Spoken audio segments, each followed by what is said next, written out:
Paz de Cristo, mi nombre es Kenia, bienvenidos a Vida Abundante en Línea. Estamos muy emocionados de que nos acompañen en nuestro estudio bíblico. Si es la primera vez que se une, nuestra oración es que conozca a Cristo y que se enamore de Él. Es con gran anticipación y alegría compartir la palabra de Dios con usted este día. Le presento a nuestro hermano Alfredo Bautista, quien compartirá un mensaje que Dios le ha puesto en su corazón titulado Juicio Eterno. Paz de Cristo, hermanos, hermanas, personas que nos acompañas. Quiero invitarte a que abras tu Biblia. En esta oportunidad vamos a estar hablando acerca del tema, el juicio eterno. Y esto se encuentra en el libro de Hebreos capítulo 9, versículo 27. Así es que ahí donde te encuentras en tu hogar, quiero invitarte a que busques tu Biblia y busques en el libro de Hebreos capítulo 9, versículo 27. Y desde este versículo vamos a estar desarrollando este tema. Una vez más, el título es el juicio eterno.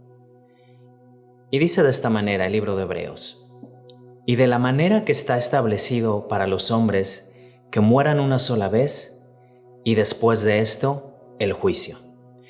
Cierra tus ojos ahí donde estás. Vamos a hacer una oración. Señor, te damos gracias por tu palabra, Señor, porque tu palabra nos instruye. Tu palabra, Señor, nos enseña más quién eres tú, Señor. Tu palabra nos equipa, tu palabra nos fortalece, Señor. Y te damos gracias por la oportunidad que tenemos, Señor, de que no tenemos ningún tipo de restricciones, Padre, para poder abrir tu palabra y conocerte más. Acompáñanos, Señor, a través de este estudio, que podamos entender tu palabra, Señor, y no solamente entenderla, sino poderla poner por obra en nuestras vidas, Señor, y de la misma manera compartirla. Te damos gracias en el nombre precioso de Jesús. Amén. Así es que estamos ahí en el libro de Hebreos capítulo 9, versículo 27, y lo voy a leer una vez más. Y de la manera que está establecido para los hombres que mueran una sola vez, y después de esto, el juicio. Este tema es muy importante en la vida del cristiano. Es una piedra importante en el fundamento del cristiano. Es un principio, una doctrina que debe ser entendida por nosotros para equiparnos y fortalecernos y también darnos un poco más de entendimiento acerca de nuestro Señor. El juicio no necesariamente fue establecido para infundir miedo, ¿verdad? El juicio fue establecido para establecer orden. Así es que vamos a estar estudiando este tema y el primer punto a tocar va a ser la certeza del juicio. Si algo de lo que podemos estar seguros en esta tierra es de que algún día vamos a morir y también de que seremos juzgados por Dios. A lo largo de la Biblia encontramos que esto ha sido establecido por Dios y vamos a estar viendo algunos pasajes bíblicos que van a apoyar esta doctrina. Quiero invitarte a que vayas al libro de Eclesiastés, capítulo 11, versículo 9. Y dice de esta manera: alégrate, joven, en tu juventud, y tome placer tu corazón en los días de tu adolescencia, y anda en los caminos de tu corazón y en la vista de tus ojos, pero sabe que sobre todas estas cosas te juzgará Dios. Ahí mismo en el libro de Eclesiastés, un poco más abajo, Salomón concluye de esta manera y dice así: el fin de todo discurso es este: teme a Dios y guarda sus mandamientos, porque esto es el todo del hombre, porque Dios traerá toda obra a juicio juntamente con toda cosa cubierta, sea buena o sea mala. Así es que al leer estos versículos, ¿verdad?, estamos apoyando la doctrina de que hay un juicio eterno. Salomón nos dice a través de estos versículos, ¿verdad?, que tenemos nosotros ver la manera en la que caminamos, porque a pesar de que tal vez no haya personas a nuestro alrededor, ¿verdad?, cuando estamos haciendo algo malo, hay una persona que observa todo. Dice la palabra de Dios que sus párpados examinan a los hijos de los hombres. Dios está en todo tiempo y observa nuestras acciones, observa nuestras obras. Y dice Salomón: por tanto te aconsejo que esta es la importancia del temor de Dios en la vida del hombre. Cuando nosotros podamos entender, tenemos la conciencia de que Dios está en todos lados, nos ayuda a refrenarnos, nos ayuda a obrar de otra manera. Así es que dice Salomón: teme a Dios y guarda sus mandamientos, porque esto es el todo del hombre. porque Dios traerá toda obra a juicio juntamente con toda cosa cubierta, sea buena o sea mala.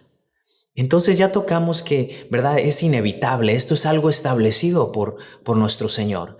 El juicio es inevitable, la muerte es inevitable. Y vamos a tocar un segundo punto que es titulado El juicio de Dios es justo. El libro de Romanos, vamos a ir ahí al libro de Romanos, capítulo 1, vamos a tratar de parafrasearlo un poco por razones de tiempo, pero el libro de Romanos nos habla acerca de una radiografía que Dios le hizo al ser humano. Y el diagnóstico no era muy alentador al hacer esta radiografía en la vida del hombre. Y dice, ¿verdad? El versículo 1 de Romanos empieza a hablar cómo el ser humano se había desviado, cómo el ser humano había pervertido su camino, cómo el ser humano había querido ser más sabio que Dios y se había hecho necio al querer ser más inteligente que Dios. Dice que dejaron de adorar al Dios vivo y se volvieron a los ídolos y cambiaron la verdad de Dios por la mentira. Y este es el cuadro de la vida del hombre, que dijo también, ¿verdad? Salomón en el libro de Eclesiastés, que él llegó a la conclusión de que Dios había creado al ser humano perfecto, pero que éste había buscado muchas perversiones. Y este es el cuadro de toda la humanidad, que todos le hemos fallado a Dios. Entonces, ¿verdad? Vamos a terminar y termina el versículo 1, vamos a terminar en el versículo 28 y versículo 29. Y como ellos no aprobaron en tener en cuenta a Dios, Dios les entregó una mente reprobada para hacer cosas que no convienen, estando atestados de toda injusticia, fornicación, perversidad, avaricia, maldad, llenos de envidia, homicidas, contiendas, engaños y malignidades. Entonces, ya que hemos tenido, ¿verdad?, un poquito de contexto, parafraseando un poco el capítulo 1 de Romanos, vamos a ir al capítulo 2, donde el título de este capítulo en nuestras Biblias aparece como el justo juicio de Dios. Entonces, ya que explicó, ¿verdad?, el apóstol Pablo a los romanos cuál era la condición de Dios, la condición de los hombres en el pecado, dice que ahora el justo juicio de Dios es este. Versículo 1, por lo cual eres inexcusable, hombre. No hay hombre que pueda poner excusa. Mas sabemos que el juicio de Dios contra los que practican tales cosas, las cosas que leímos en el versículo 28 y 29, van a ser juzgados por Dios a la verdad. Versículo 4, o menosprecias las riquezas de su benignidad, paciencia y longanimidad, ignorando que su benignidad te guía al arrepentimiento. Haz esta pregunta. Dios constantemente está llamando por su bondad a que nosotros rectifiquemos el camino, a que nosotros rectifiquemos la manera en la que estamos obrando. Pero dice el versículo 5, pero tú por tu dureza y por tu corazón no arrepentido, atesoras para ti mismo, dice, ira y la revelación del justo juicio de Dios.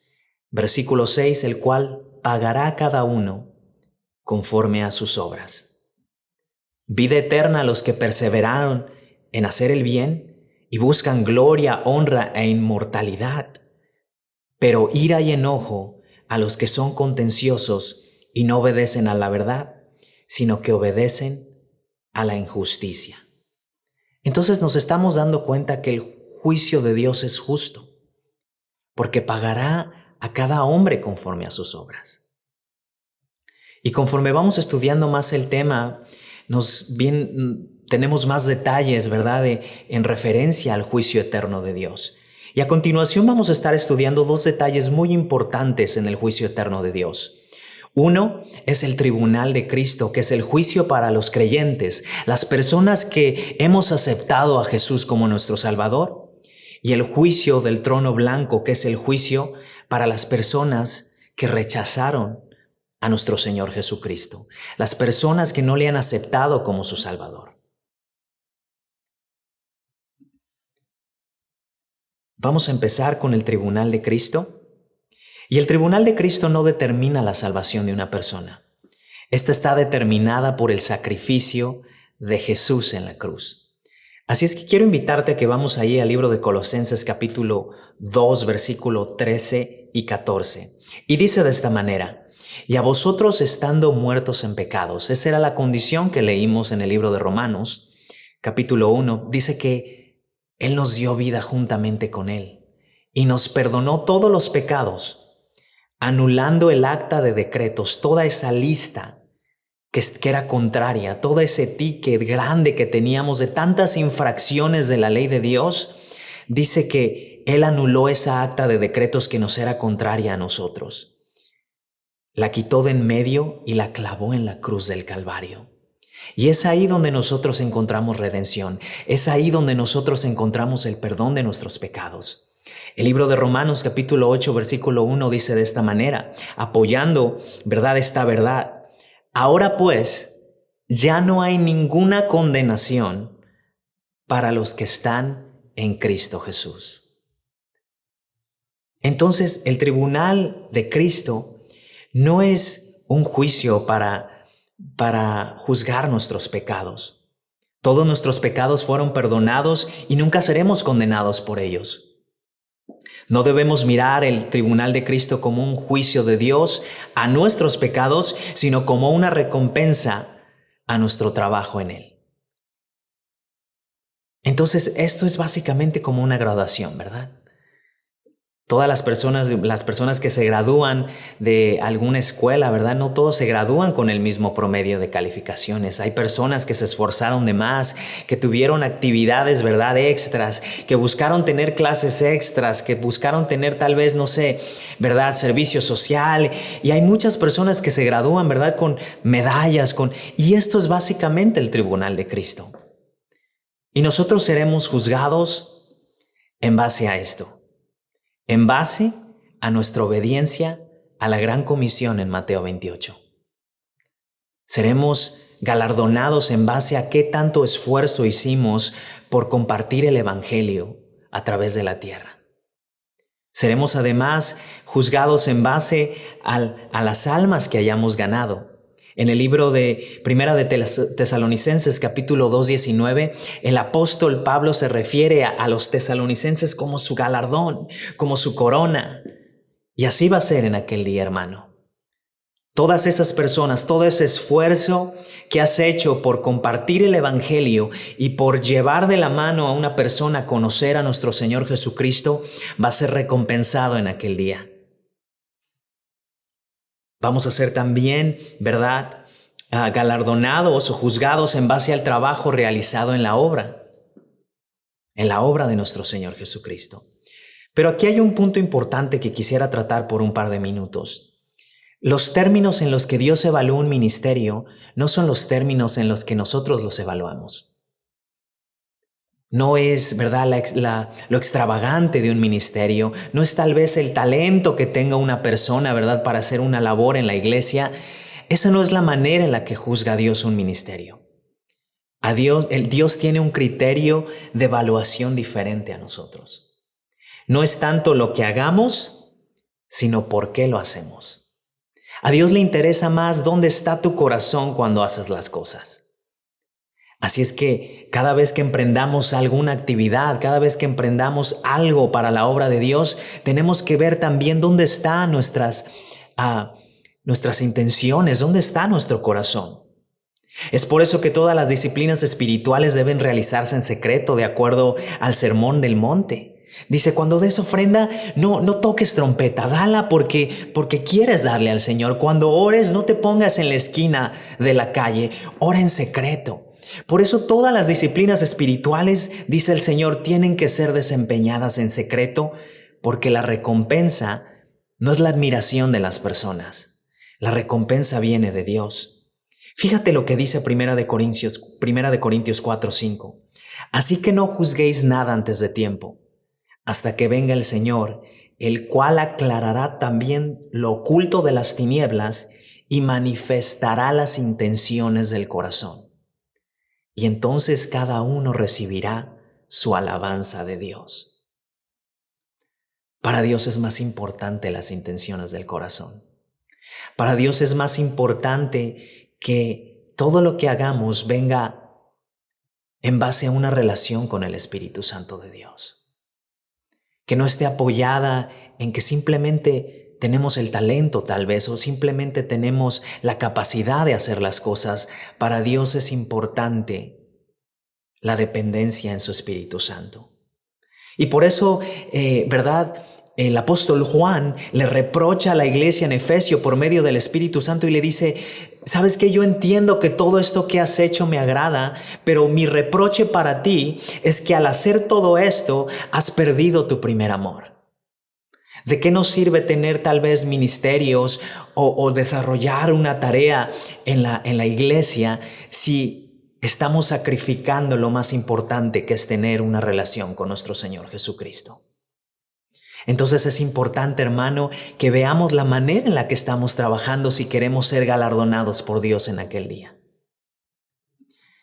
Quiero pasar al otro punto, el juicio del trono blanco. Este juicio es para las personas, como habíamos dicho, que no son creyentes. Dice el libro de Apocalipsis capítulo 20, versículo del 11 al 15, parafraseándolo un poco. Y vi un gran trono blanco y al que estaba sentado en él. Y vi a los muertos grandes y pequeños de pie ante Dios. Y los libros fueron abiertos y fueron juzgados los muertos por las cosas que estaban escritas en los libros según sus obras. El juicio de trono blanco es un juicio que se llevará a cabo en un futuro. Para todas las personas que han rechazado el llamado de Dios a la salvación. Toda persona que ha vivido en esta tierra y se ha negado a aceptar a Jesucristo como la redención al pecado. Ninguna persona que ha rechazado a Jesús como su Salvador podrá escapar de este horrible juicio contra el pecado.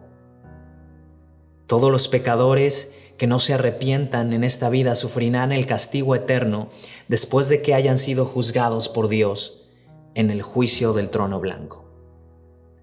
Así es que, persona que me escuchas en esta oportunidad, todavía hay oportunidad si tú tienes vida, de arrepentirte, de rectificar el camino por los errores que has cometido.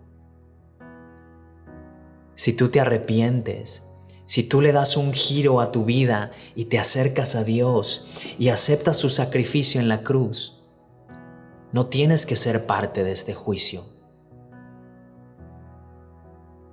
Así es que ahí donde estás, persona que me escuchas en esta tarde, te animo a que le entregues tu vida a Jesucristo. Te animo a que rectifiques el camino y pidas perdón por tus pecados.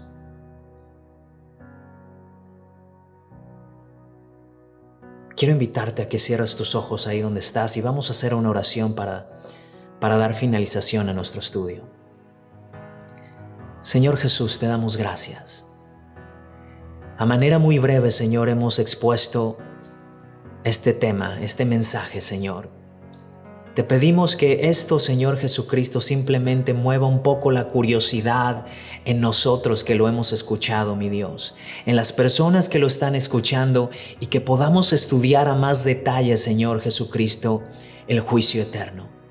Que esto nos mueva, Señor Jesús, a hacer cambios en nuestras vidas y a ponernos a cuentas contigo, Señor. Que nos enseñe, Señor Jesucristo, que no nada más es el hacer las cosas, sino por qué las hacemos y que las motivaciones del corazón son importantes para ti, mi Dios. Que podamos ponernos, Señor, que las personas que no están a cuentas contigo, el día de hoy pueda ser el día de salvación para sus vidas. Te damos muchas gracias por tu hermosa palabra, Señor, y te pedimos que esta semilla no regrese vacía. En el nombre precioso de Jesucristo. Amén.